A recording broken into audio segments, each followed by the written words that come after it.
Okay, we're live. We're all here now. This is awesome. Are you there, Mark? Yep. Okay. So your face is kind of lagging, but we're here. So sorry. Thank you for being patient with our and I'm looking at our phone. All right. This is to tell you that we're going. Except okay, Do there we it. go. All right. So I'm so excited. Let me start over again. This is the second episode of Living Rewritten, which is our podcast that's originally by Sarah Cassidy and myself. I She's am. not with us. You are what? Hello? Are you there? Can you hear me? Mark, can you hear me? Okay. I don't know if we're having problems again. Hello?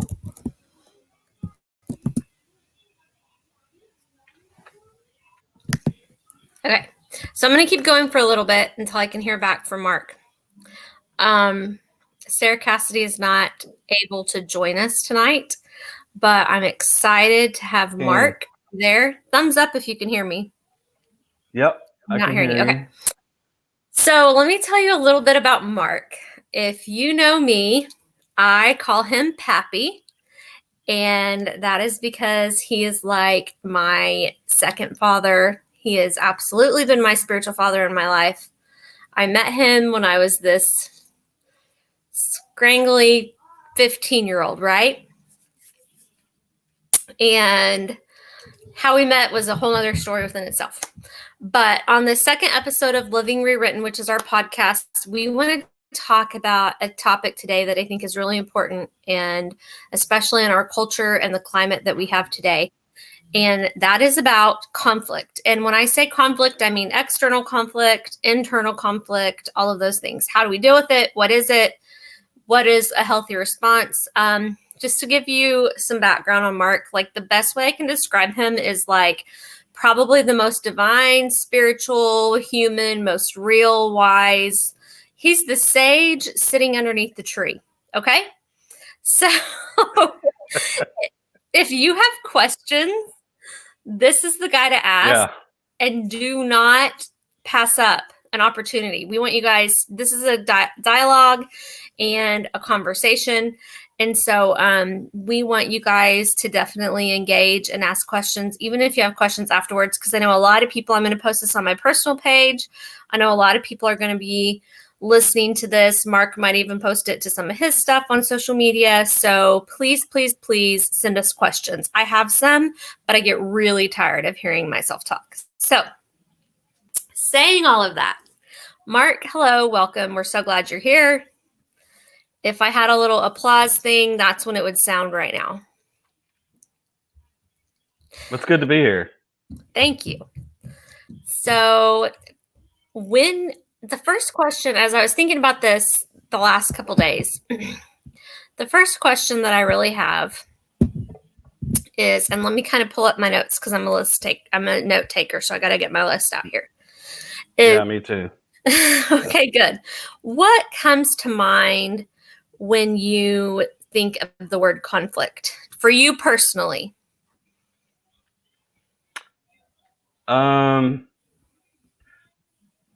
feel inequipped, inadequate. I was never taught how to deal with it, whether it's personal conflict or relational or internal. We don't, in our culture, we try to put our best foot forward. So we just keep absorbing the conflict and avoiding it. Yeah, that's so good. So let me ask you the next golden question, which is why? Why do we do that?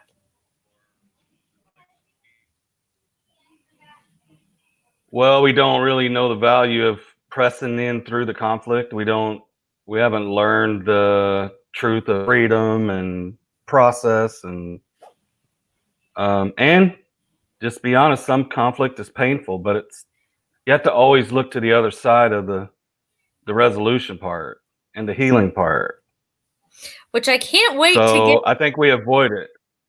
Yeah, we avoid it like a mosquito, like a murder hornet or whatever that thing was that was out for a while. Remember that? Yeah. So why do you think we avoid conflict so much, whether it's relationally, externally, internally? Because I feel like you really brought up a few good points there, especially relational conflict. That's such a huge part of our lives, which I think then kind of meshes into external conflict and internal conflict when we're speaking of relational conflict, because we're relational beings, right? So why do you think we have this cultural narrative of avoidance? Fear, which is root based in like, if we go into conflict, I don't know what your response is if we deal with it. Has there been a time in your life where you're afraid of conflict, and what would be the end result that you're afraid of? Probably more.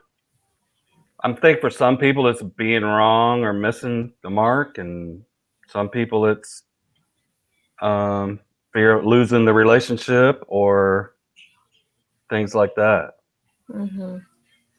So I think you're right about fear. I think fear holds us back from so many of life's gifts and opportunities. I kind of want to unpack this layer by layer. So if we could we start with that internal conflict? How do I know if I'm in internal conflict or if I'm experiencing internal conflict, or what has that felt like or looked like for you? It forces an action on my part to, first of all, an external conflict, it always leads into an internal. But I don't think we recognize it. I think you have to have awareness. You know what I mean? Yeah, it's absolutely. like if you don't replace the shock absorbers on your car, then the struts are going to get messed up, and then the tie rod, it just keeps spiraling down. So good. The internal conflict is inevitable. What was the question? My question was, I know what it is. Your internal, the internal. I think it requires an action on my part. Can you talk more about that? I got a flight or fight. I got this response. And if I don't do anything, then it starts building up. That's so good that you bring that up. And, I'm a trauma recovery coach and a life coach, and then I'm in school currently in another trauma recovery coach school, which is a lot more in depth. One of the things I've learned is there's actually 4 F's, which are responses to trauma, which are fight, flight, freeze, and fawn. And I think one that we see in culture a lot that we don't talk about is fawn, which could kind of take the form of, it's kind of on a spectrum. So it could look like relationship addiction, or it could look, and risk taking in that, or it could look like anywhere from ultra people pleasing, like I am a mirror, you tell me what I need to look like, and I'm going to reflect that for you. To avoid conflict. Right. So that brings me to a really good question. How much of, you said the action piece depends on my willingness to realize the process that's going on inside of me first? I think we live our lives in the moment all the time. We don't get the big picture. So we haven't been taught the value of pressing in, the word covenant actually means to cut the flesh. So, and the word covenant to me means commitment that endures conflict. I love that. Can you That's say that covenant. again? Commitment that endures conflict. That's so good. That's covenant. So I think in our culture we preach covenant and neighborly and all that, but we don't have the commitment to back it up. Mm. So we have this pseudo covenant, to me. Mm-hmm. So it makes me wonder, can I even have, I love that you're talking about covenant, because covenant isn't the same as a contract. So if I'm going to go rent a storage unit, okay, and that's the first thing that came to my mind. I have too much shit in my house. I need to get rid of it all. So if I'm going to go rent a storage unit, I'm going to go sign a contract. And there's a contractual agreement that says I must do this, this, and this in exchange for the ability to store my items here. And we know, and from what it sounds like, you're telling me that covenant is different than contract. So let's talk a little bit about that, because I think conflict could be the antagonist that kind of intersects that piece of the contractual culture that we've created versus living in covenant, like you were talking about. Where do you see the difference in kind of that contract thinking versus the covenant thinking? It's expectation.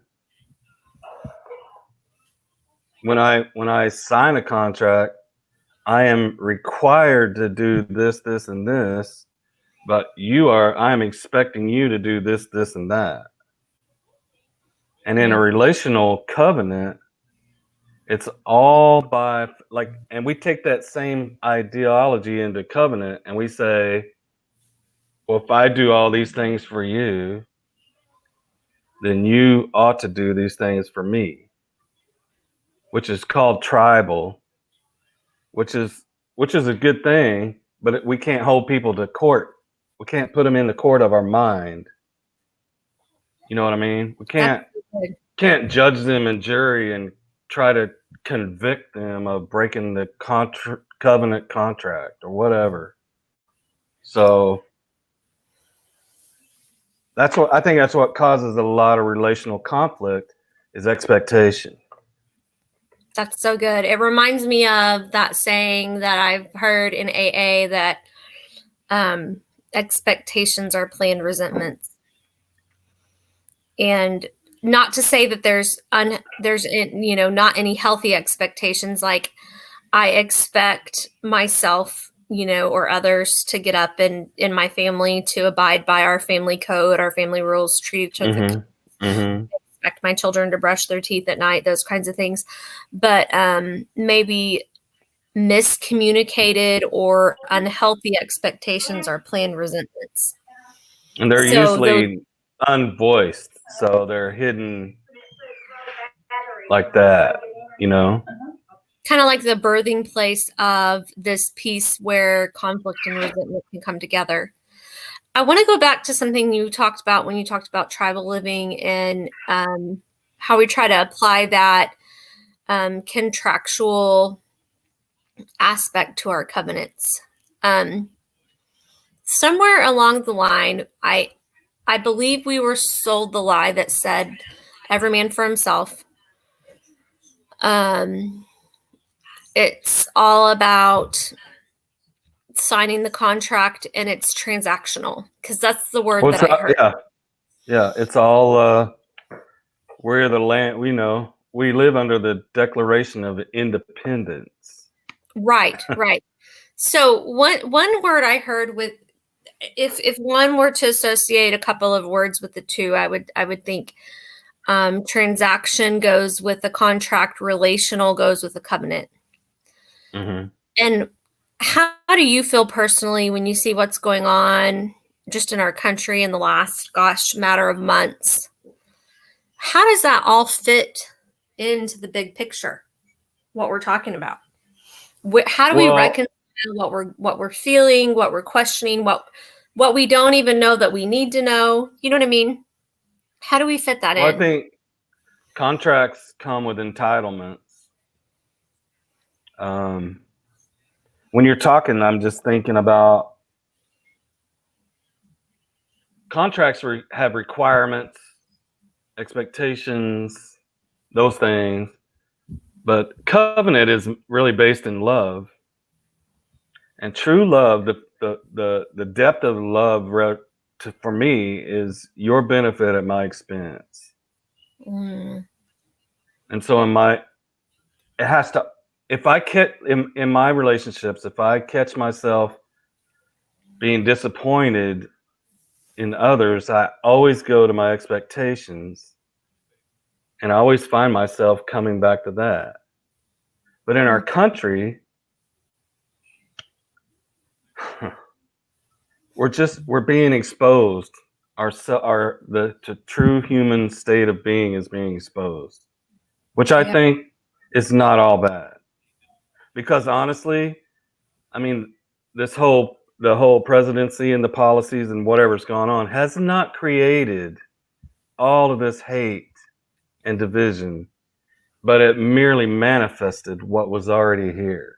That's so good. That's And so so good. we've been living a lie for so long because this has been going on underneath the scenes for a really long time. And so I'm hopeful that we can come to some conversations and make some changes that have been needed for a long time. I think that's so good that you talk about that, because I think it's really easy. So in the family structure, when and of course, I always go back to the trauma model when I talk to my clients and we talk about a family structure where there's been a lot of trauma or a narcissistic parent. Usually, you will find somewhere in the children lineage a scapegoat. Okay. And I think America has really come to a point where we've created a lot of scapegoats and Yeah. ostracized on both ends, on both sides. And Yeah. so I like kind of what you're talking about, the idea that it manifests what's already in our hearts. So Yeah. if I begin to recognize the conflict nationally going on at large, I think we're seeing a move of within the church conflict that's healthy, meaning people are tired of seeing those that are marginalized being treated differently. I think we're also reawakening to realize that we're more like one another than we really think we are, even though at the same time we're more polarized in our living than ever before. So it's really a dynamic time. And then that leads to the many scapegoats within myself that I can use in my life, my own life. Yeah. Yeah. And it brings me to 3 points that you told me in 2016 or 2016/2017, very end of the year. I was at probably my lowest moment. And I remember you came and visited me and you told me that with every conflict, we're always living and operating in one of 3 places. And that's either escape, endure, or embrace. Can you talk a little bit about those? Because I think that has so much to do with what we're talking about here right now and the state of our culture. Well, like, first of all, it's an awakening. When we're faced with conflicts or struggles, first of all, John Maxwell says there's 2 issues in our life that will happen in our life. Number 1, we're going to have problems. Number 2, we're going to have predicaments. And you have to know the difference because problems are to be solved, but if it's a predicament, it's to be endured. And so there's I think God loves us so much that he will put us in predicaments to work something good. So the ultimate big picture is to see the purpose of our internal conflict. So, but when we first start out, we have this internal conflict. It seemed like what I noticed was everyone's just trying to get through their problems, get to the other side, whatever it takes. If I got to take my paycheck to the scammers so they can cash it and charge me $40, I'm going to do it. I'm going to get paid today. You know, we're going to escape. We're going to try to escape the pressure at all costs. Escape the pain, The pain, the the discomfort. pressure. Yeah. Okay. But what I noticed, my good friend has an amazing recovery place in Kansas. And I'm watching people come through the program for the fourth time because they never finished the program and they tried to escape because it was just too much.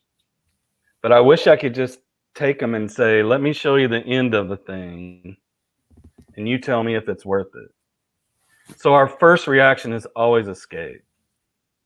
Just get out of this at all costs.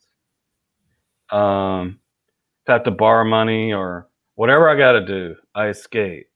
That's the lowest level of dealing with conflict to me, escape. And we've done pretty good at it.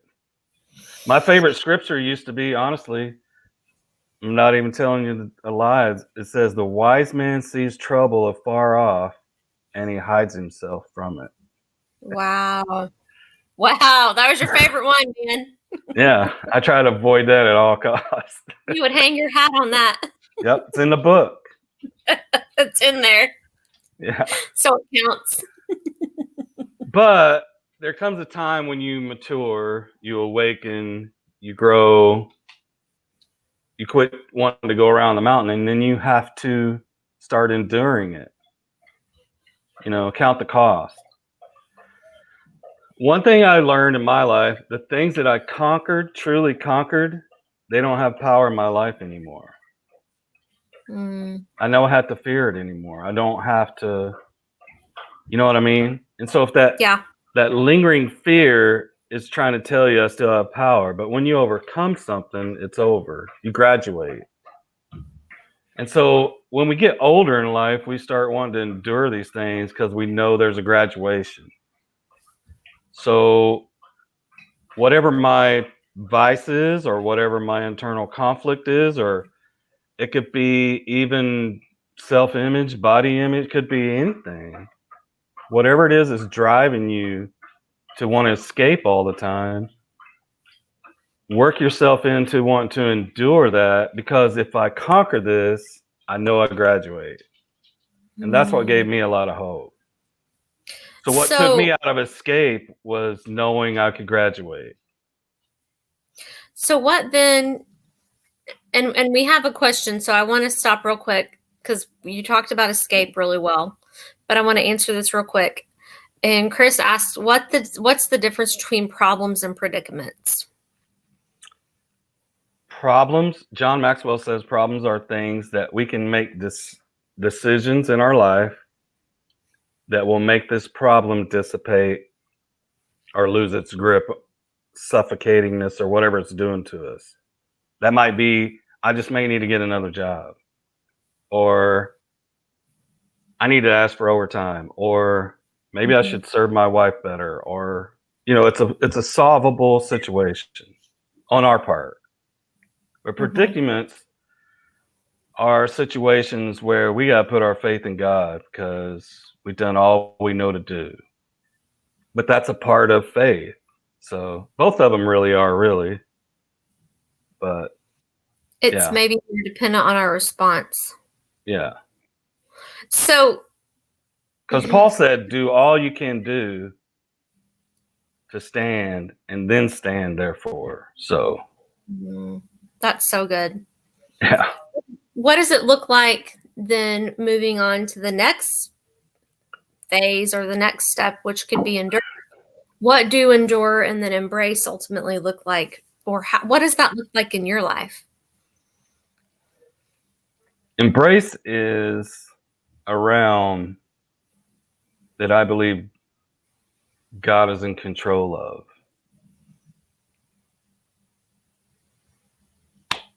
And that takes a lot of faith. every true form of spirituality, whatever stream you're in, it always take you to God's in control. So you're telling me I don't get to choose? You have a choice.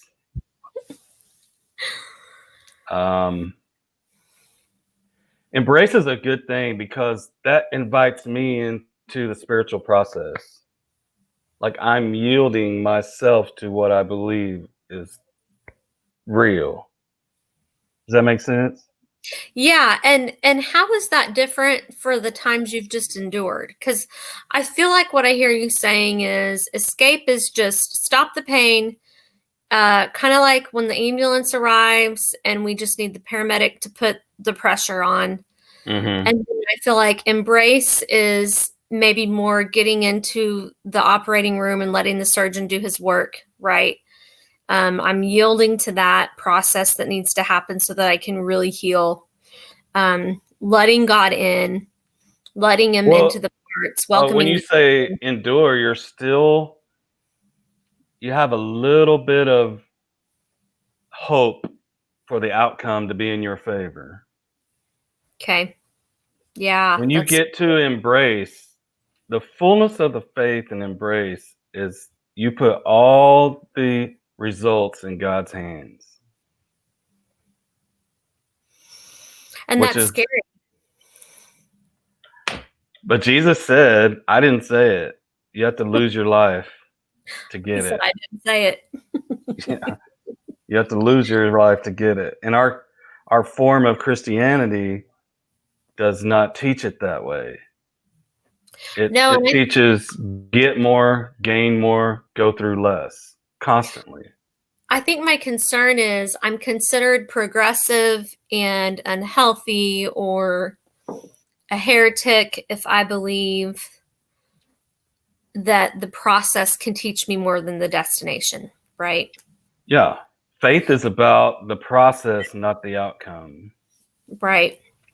And I think we saw that in Jesus' life, don't you think? What better of an example? I can't think of a better example of embrace than someone who, I mean, freaking carried his own cross and he knew what was coming. But it didn't come in a robotic, non-human way where he didn't wrestle with it beforehand. And I love that picture because even he said, you know, if hey, basically in my layman's terms, he said, let this pass from me. If there's a get out of jail free card, give it to me, right? So I know he had to have at some point felt the temptation or the natural human inclination for escape and endure. To me, endure is like when you're driving and the person in front of you stops or you're in the passenger seat and you're pushing your foot on the floorboard for the person driving. Do you know what I mean? Yeah. Like that's just endure. Or endure is when my daughter's watching the 5th YouTube video for the day and I want to pull my hair out. And she's really excited about it. And I'm just going, and to me, the difference is this word came to me today. The difference is presence.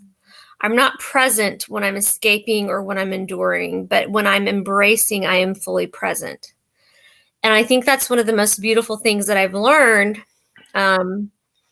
so much from my relationship with you and even seeing you walk your own process of pain and betrayal and restoration and all these things and growth and maturity over the last, well, however old I am, right? Years, Right. 20 something plus years, Mm-hmm. is the relational aspect is far more greater to lean into than what I think might be the pain-free aspect. Yeah. But it's like I've come to the conclusion, and I didn't always believe this way, but I've grown into this space where I have to believe God's in control of everything. So I have to look through those glasses when I look at our country. Or I'm not being true to myself. I have to look at those glasses when I look at my work and when I look at my relationships and when I look at, the church. I you have to get to these different levels where you can't really embrace that cross unless you know for a fact that he's going to resurrect you and you have no expectation of what that looks like. How do you get to that point of surrender if someone were to ask? Well, it's a process. The first thing you got to do, if you're in the escape mode all the time, you have to learn how to submit. Okay. You have to submit to rules and programs and the things and the steps and the whatever. Submit to it. The next step is the endurance, is where you become obedient. Jesus became obedient to the death of the cross. He's endured it. And the scripture says he endured it. He was obedient. But that embrace part is surrender. And that's a really critical spot because a lot of people, it takes a journey to come to surrender. To where you wake up in the morning and whatever happens today, it's in God's hands. And he is in charge of all the outcomes. That's a scary place for some, but at least you don't have to try to fight to get out of stuff all the time. Mm-hmm. And that's where I think when Jesus said, and he already knew this cup wasn't going to pass. And he already knew that the resurrection was the end result. The early fathers said he was born crucified. He already knew what was to happen. Right. So I think in his human struggle in the garden wasn't as much with the will of God. He had already surrendered to the will, Mm-hmm. The struggle was that he loved these guys so much he didn't want to leave them. That's so good. And he had a desire to be with the Father, but his heart was with his bride. And he's torn in between two worlds in that garden for the first time. Because one of the scholars said that God we were made in his image, so God needed someone to love and someone to love him back. And so that's why we're made that way. We have a need to be loved and a need to love someone back. We're wired. We're wired for that. And I think if we don't find that, we find that in our career and we find that love, whatever gives us that love back. It's easy. That's why we're so prone to addiction, because we have this ginormous hole in our heart, the way we're created in the image of God. Right. So let me ask, vulnerable moment here, since we're embracing conflict. What has been the best? Because I always say, some mornings, battling the mental health stuff I've dealt with, the addiction stuff I've dealt with, major depressive disorder, health, I have autoimmune disease, all those things put together. I mean, I just sound like a shit show, right? I wake up some days and I say, my name is Leah and I can do hard things, right? Yes.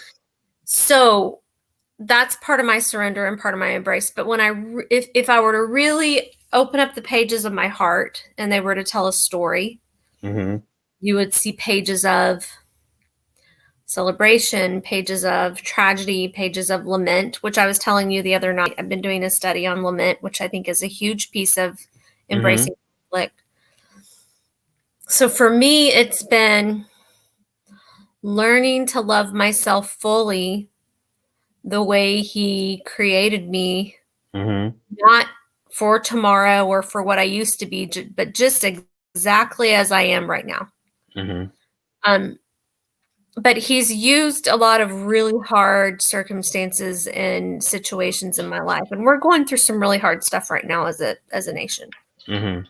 What for you, if you were to be in the vulnerable hot seat, which I'm going to put you in, what's been the biggest teacher in your life? Because one thing I look back is I was journaling today. My name is Leah and I can do hard things. That's how I started my journal. But then I realized, man, those hard things have been some teachers in my life. Mm-hmm. What have been the best teachers in your life and your journey to get to that point of surrender and embrace? To, first of all, give yourself grace, and to surrender to outcomes means I did my best. Outcome didn't come, but what you just said, you're talking about seasons. Like, I'm really happy today, I'm struggling today. These are all seasons, but they're all happening in one day. Mm-hmm. And Mm-hmm. I had to learn to understand it's just a season. Sometimes you go through these seasonal things. So that's been a big teacher for me. And as far as conflict, um, my father-in-law says, "Run to the roar." Mm. So I have learned to just, I can't escape. I don't want to endure it. I just want to rip the band-aid off and see where it is. And it's been really good. Unfortunately, I'm really old now. I wish I would have done it in my 20s. No, you're not. You're still mobile and you're continent. Bad nurse joke. Um, so would you say you almost consider conflict a friend? Well, my introduction to divine life was my bishop beloved said, "Your betrayer is your best friend." Mm-hmm. And that's so foreign to American Christianity. Right. Because why? We're going to teach you how to escape it and stay out of it. We're going to actually teach you how to prosper and get wealthy and right. More Never. more blessings, less conflict. Right. And the churches are packed. But yet the internal struggle, everyone that's going there is off the charts. Yeah. And they're all coming to see me in private counseling rooms. Because what they're saying ain't matching up with what's going on inside. And so in 1999, my lowest point one of my lowest points, I contemplated this whole your betrayer is your best friend. And I just remember in my prayer time, I kept hearing the Lord just say over and over, "Do you want to be like me?" Mm. And I said, "Of course." I mean, that was the whole reason I signed up to be like you. And he told me, unless you can kiss your betrayer and call him your friend, you're not like me. Because that's what I did. And so I had to re-look at this whole scenario. And so, I mean, for Jesus to kiss Judas and call him friend, knowing he's going to betray him, that's a whole nother level of living that really intrigued me. Maybe I need to look into this. So that's what started it. So it's Mm-hmm. been 21 years now, still learning. So So what, but tell me about that process of being betrayed. I mean, what was your lowest moments like? Because I think that's the thing that we don't talk about. just total mental loss. We lost everything financially, physically, mental, spiritually. I was a total wreck. The only thing that kept me going as I look back on this time I heard a lot of people say, "You're a rebel. You're a this. You do this. You just put your whatever label you want on it, you Right. know." But in my heart of hearts, I never heard God call me that. Wow. He never called me those things that people called me, and I hung on to that. And I kept asking him, if I really am a rebel, you got to tell me. You got to show me. You got to let me know. Or if I'm a whatever I am. But I never heard God say that. So I never gave in. It devastated me, and I was lost just floating along in the whatever. Mm-hmm. I didn't have it all together. I didn't walk on water, I'll tell you that. But that So you're one not thing kept me. a Yeah. human. Mhm. But that Which one thing kept me. And I think that's why you have to have a community to always remind you of that's not you. mm, That's mm. not who I see. Do you see that? Where do you so that brings me, well, two questions. One,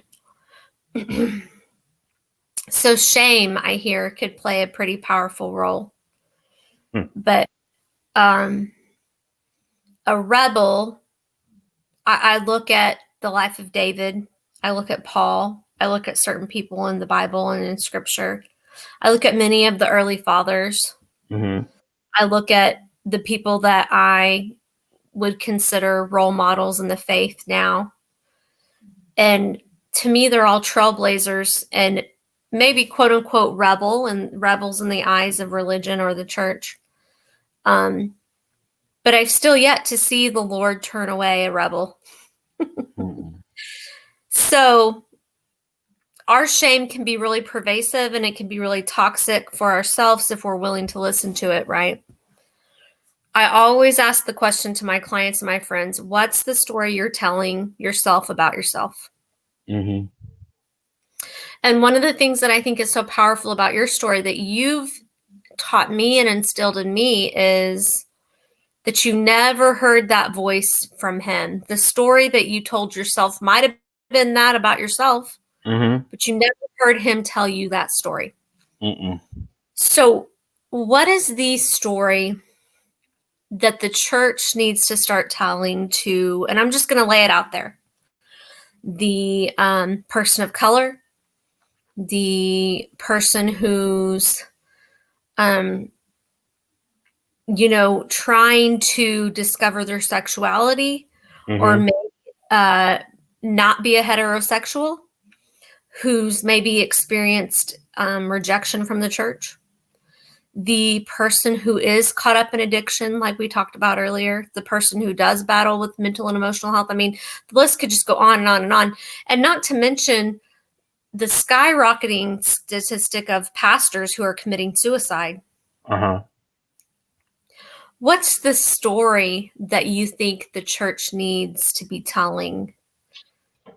And even the officer, the law enforcement community, and I know here in Oklahoma, we just recently Yeah. experienced a tragedy there too.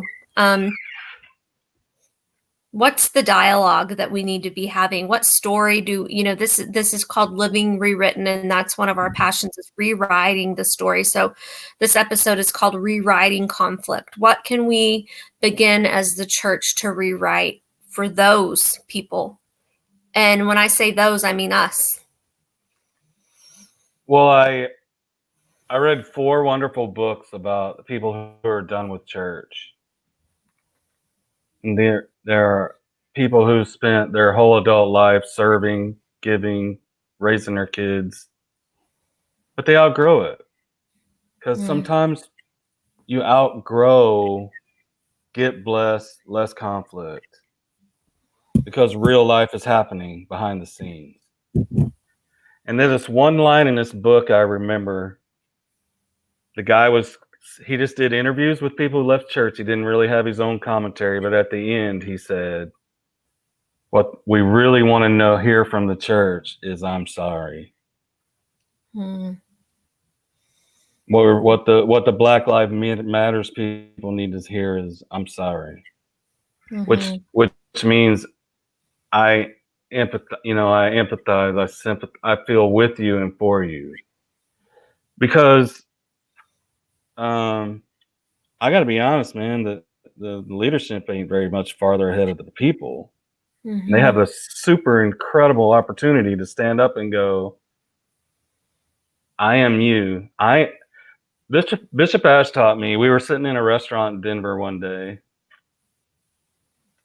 and there was this homeless man walking across the front of the restaurant, and Bishop Ash told me, "That's the homeless man that I am, but I never became by the grace of God." Mm-hmm. That's so good. So That's I have to be one with these people. And I had another great pastor friend from me that said, "You can never save from a distance." mm, Jesus never healed anybody from a distance. yeah. Never. So if you know, if the church can't embrace them, they can't save them at a distance. And don't you think it looks like getting involved, not just surfacely, I'm going to make that a word, but not just surface level with people who don't look like us, act like us, talk like us, live like us. I mean, that's something Shane Claiborne, someone that I really like. He's a revolutionary, and he talks about getting to know the faces behind the issues that we claim to be so passionate about. Right. Um, one of the things that I've talked to my friends who are people of color, and I have a son who's biracial, Mm-hmm. and one thing that I think that they get weary of is we expect them to educate us on how to treat them. And I think that's just another level of white privilege, Yeah. without trying to get too political here. I also have another dear friend whose husband is a police officer, and Mm-hmm. he's in his first year of service, and it has been a traumatic year. And Mm-hmm. he loves people Mm-hmm. through and through, regardless of their color. And I Mm-hmm. have so much respect for him. Mm-hmm. So it's, to me, the idea of that kind of dualistic, non-dualistic mindset that I know, as you talk about Bishop Ash, and think about people like you have taught me in my life, is we have presented a watered down gospel that says it's either or, all or nothing. And I think it's so much of this both and. One of my favorite quotes is, you know, all of you are welcome here and all of you is welcome here. And I love that because you don't get to decide which parts of me you don't like. And that's on Mm-hmm. both sides, right? So I imagine God has this really, really big table Mm-hmm. that's big enough for all of us and all of our opinions too, because He created us as passionate beings. But I don't know that this revolution that we seek and desire, that I feel like is beating inside of our hearts to see, can happen without sitting down and not just saying, "Who are you?" so I can pat myself on the back, and not to knock short-term mission trips, but sometimes they can be like, "Hey, I'm going to fly in, change your world for a day, feel good about myself, go back home," right? Mm-hmm. Not saying that there's not fruit to that sometimes, but overall, when you look at it statistically, it can actually come in. And what we find over decades of research is it can actually hurt villages more than it helps. Mm-hmm. And long story short, what I mean to ask is, do you think that there's value to getting messy with one another beyond just, I'm going to come in, do my charitable deed, feel good about myself, which is really just self-ego on a ventilator, Mm-hmm. and go home? Is that maybe when it comes to this point of conflict, when we talk about relational conflict within the church, like external conflict, is that maybe a place where we could start practically for those who might be asking, okay, so where do I start? Right. I've asked myself that, and now I'm in a different phase of my life, and I've got to really grow in business, it takes a lot of my time and energy, and I I wish the revolutionaries are going to take us out of the streets into the table. Yeah. We need revolutionaries, and I like to go back to what you said, rebel, or if you're a revolutionary, you're going to be a rebel to one group, and you're going to be the change maker for the other. Yeah. So we need the revolutionaries to stand up, to rise up with a plan. It's already proven that the street thing is only going to go so far. Mm-mm. They're already repainting over everything. It's just like we always do.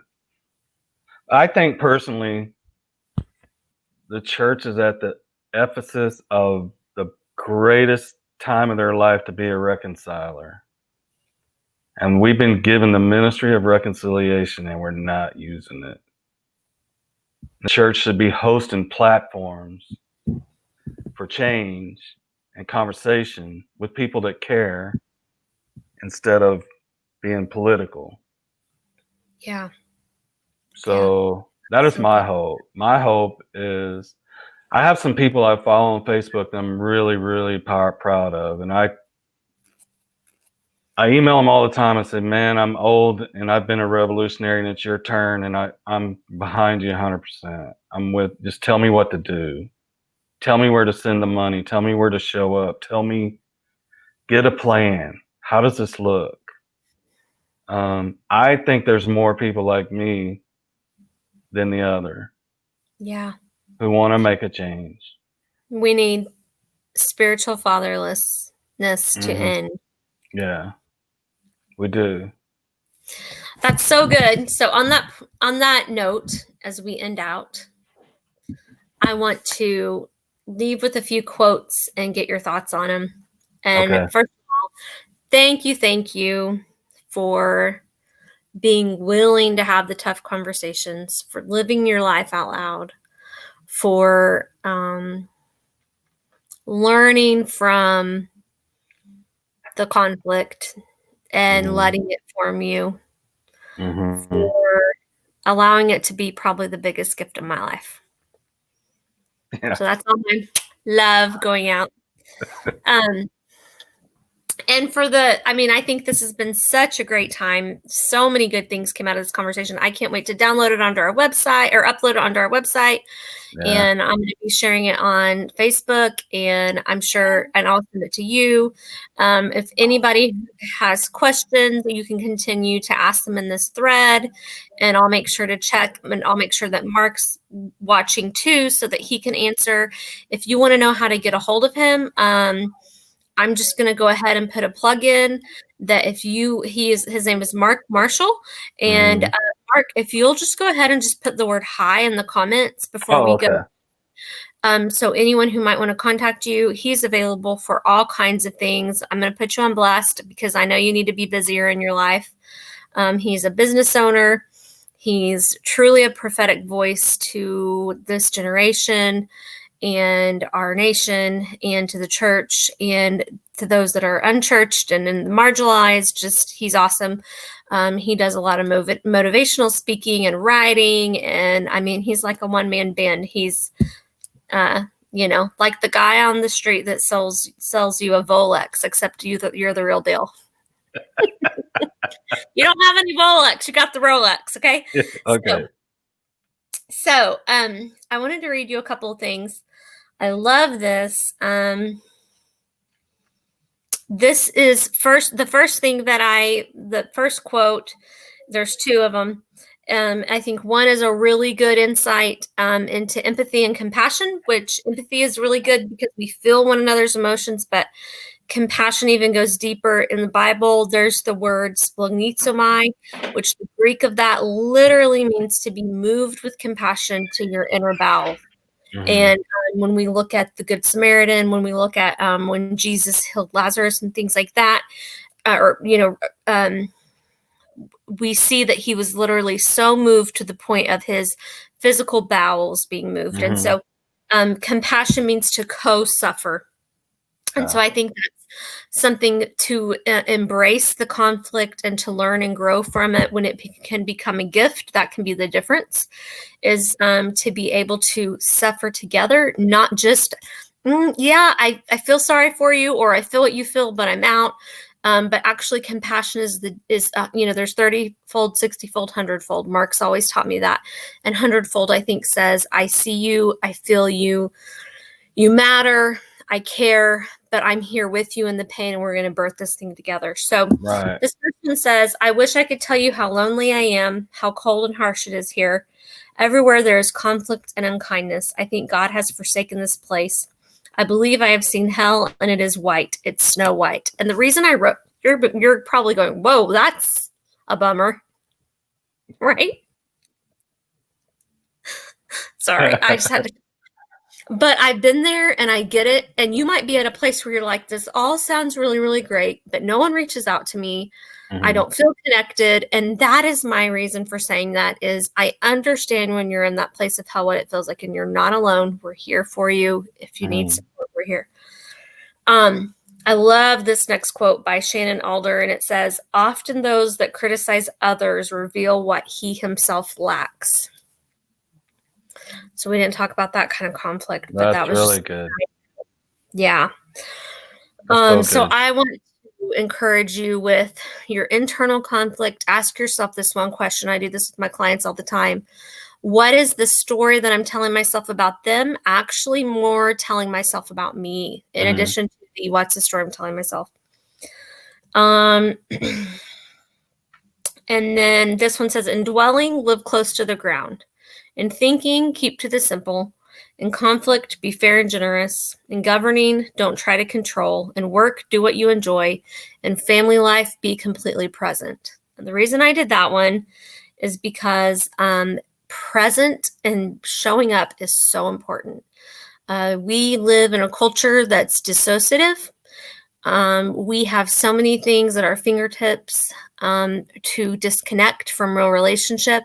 And I don't think any of the things that we're talking about, especially revolution, is possible without being really present. Then I really like this one. This guy cracks me up. Horace Mann. Okay, I'm just going to go ahead. Yeah. Good old Horace. Here's what Horace has to say. Do not think of knocking out another person's brains because he differs in opinions from you. Okay. Don't threaten me with a good time, Horace. Okay? Hang on. He says, it would be as rational to knock yourself on the head because you differ from yourself 10 years ago.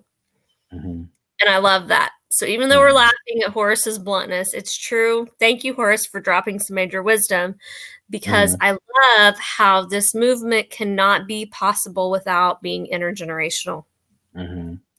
Trauma is intergenerational. Pain is intergenerational. Healing is going to be intergenerational, right? Okay. I love this one too. It talks about revolution. A revolution is not a bed of roses. A revolution is a struggle between the future and the past. Wow. And I've talked a little bit about this before when we were in Kansas and Crystal Brook about that liminal space. It's the in-between. It's the hallway. I talk about this a lot with my support group and with my clients and with my friends. It comes from the word limen, Latin word, which means threshold. And the thing that I love about that is threshold tells me that there's something coming. I just can't see what it is. And so I love the liminal space between the past and the future. And I think that's where revolution takes place. So I want to just encourage all of us, when this incubator of conflict comes up in our lives, to live in that liminal space. Let it grow us. Let it teach us. May we listen to his voice in it, because many times I heard someone put it like this: liminal space is God's waiting room to see the doctor. And I think healing takes place there. So I love that. And then, okay. I got a question for you. What's that? Before you go. Yeah. And then I have a question for you. So go ahead. So a lot of people maybe say, I understand escapism, I'm trying to endure. Sorry, my dog's getting in the back of me. That's okay. Hi. What's the name? Who are we talking Her name is Skyly. She's a black to? lab. Hi, Skyly. How cute. Okay, so anyway, I guess you just made a really good point a while ago. Mm-hmm. Like the people who are in this internal conflict and yet feel like no one cares. Mm. So how do you get that person unstuck? They're gonna have to reach out. They have to take a chance. Yeah. You gotta understand. You can't get anywhere by yourself. That's the biggest No. lie. No. We're so So wired for connection. how do you deal with that? How do you push that person off the curb? Right. So to me, I'm going to start at a point where maybe a lot of other coaches or therapists or counselors might not start. But for me, I think it's that you have to care enough about yourself to actually do that. So I can't choose me. I can't expect you to choose me if I'm not willing to choose me. Right. Mm-hmm. So it goes back to that inherent belief of he doesn't ever call me unworthy. He never told me I didn't belong. Mm-hmm. So a lot of self-compassion work, but Mm-hmm. there are those things too. And I don't want to be naive, because I think the spiritual world and the church has been so naive, where we've said, just believe, just try harder, have faith. And when you're at a point in your life, especially when it comes to chemicals, actual chemicals, which, by the way, Mm-hmm. newsflash, God put there and made, Mm-hmm. when you're at a place where those are affected, Mm-hmm. I think that's another thing, is becoming one with our bodies more and listening to our bodies. As I've learned more about body work, it's so important. But being willing to say, okay, so I am in this space. I'm helpless. I can't get out of bed. It's been 7 days. I remember being at that place last March. So March of 2019, I spent 14 days in bed. That was my last most recent major depressive, I would say, episode. My husband did the most beautiful thing, and he came into the room and he brought a candle, and he said, look at this candle. And it was just a tiny candle, a single candle. He said, it may not bring you any warmth, but it's just enough light to let you know you're not alone. Wow. And it was beautiful. I'm going to cry. That's awesome. But, that's awesome. so I think I would say to those people, even though you think it's not going to work, there's no use. Yeah. You reach out, because what else is there that you can do? It can't get any deeper. It can't get any lower. It can't get any worse. So self-compassion, have enough love for yourself. And if not do it for yourself, think of one person in your life to do it for. Mm-hmm. So at that moment, I knew I had to love my kids enough and my husband enough to get out of bed and take a shower. And I literally, and I say this for those because I think we don't talk about this enough, my skin hurt. It hurt to be in my own skin. Does that make sense? It hurt to brush my teeth. It hurt to get dressed. It hurt to exist. But as I began to step out and make those intentional self-care steps, I realized I was able to say, I'm worth it. Mm-hmm. So on a practical level, get out of your bed and brush your teeth. That's real practical. But on an inner level, this is something that I always say, let curiosity be your engine.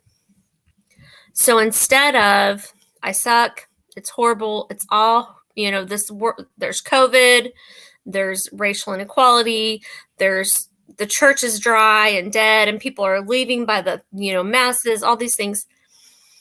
Get curious about it. Ask yourself what you're feeling and why you think you're feeling, and when you last felt that way, and why did you feel that way, and what brought you to that point, because that's how we turn our shame into self-compassion. I really think if we don't address our shame, we will never get to a point where we can engage with others. Shame keeps us isolated just enough to where we're alive, but we're not really living. Mm-hmm. And a lot of people think that shame just means, we've heard Brene Brown talk about the difference between shame and guilt, which guilt is I did something bad and shame says I am bad, which is a huge part of it. Mm-hmm. But I really see shame a lot broader and more on a spectrum. And my definition for shame is it's the threat of disconnection. Mm-hmm. So when I find myself feeling threatened by disconnection or rejection, or I feel disconnected, that is a red flag for me to start reaching out, because I know that shame is creeping in. So that's what I would say to those people is you can't afford not to. You can't afford not to reach out. And it may be Well, nothing was going to change, right? Right. Nothing's going to change. It's science, it's like the motion and the cycle's still going to happen.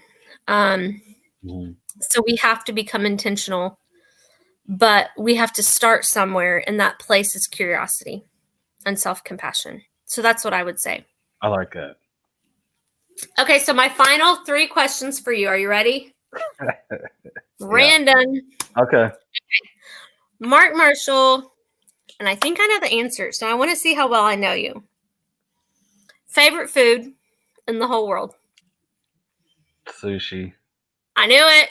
Ding, ding, ding, ding, ding, ding. Okay. Favorite place to go travel? The beach or the Really? mountains. I almost said mountains for you. It's a tie, really, because I'm Pisces. So me too. Give it up for the Pisces. I'm in water, out of water. I'm perfectly fine. I'm all about the beach, but just no jellyfish and no the seaweed stuff is too gross. Okay. What is your one legacy you want to leave behind?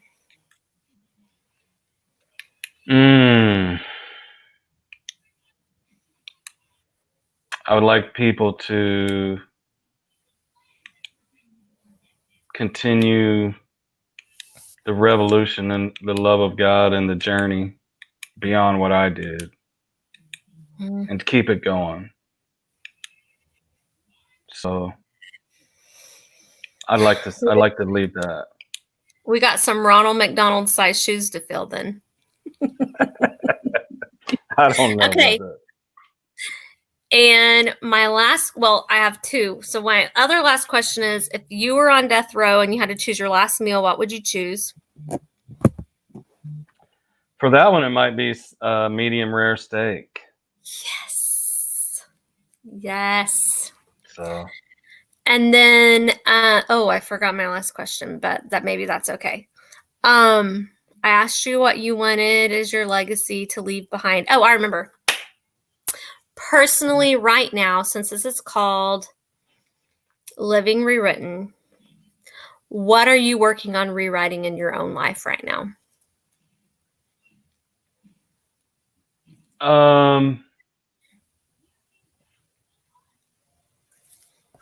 The areas of my life where I became a victim to something, and now I'm become a victor in those areas.